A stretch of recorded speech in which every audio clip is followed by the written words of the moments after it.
Patay ang isang pag-graduate ng estudyante sa Mandawi, Cebu. Binaril ng nango-hold up sa kanila ng kasama niyang babae. Nakatutok si Alan Domingo ng RTV Balitang Bisdak. Magtatapos na sana sa Oktubre si Giovanni Pat bilang guro.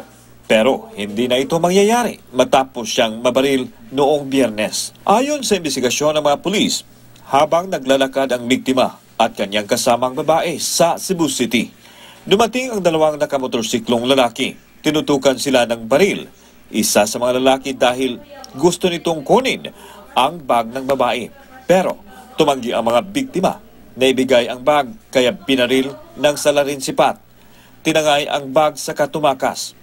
Tinamaan ang malaking ugat sa groin ng biktima na naging dahilan ng kanyang pagkamatay. Hindi matanggap ng pamilya ni Pat ang nangyari. Hustisya ang hangad ng pamilya. Ang paningkamutan. Nagsusumikap kami para makapagtapos siya sa pag-aaral para matulungan yung mga kapatid niya. Dako pa yung taon siya. May pangarap pa siya sa buhay niya, tapos binaril mo lang? Sana may konsensya ka. Surrender ka na lang sa mga pulis.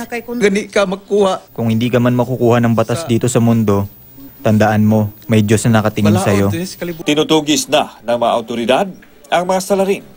Alan Domingo, nakatutok 24 oras.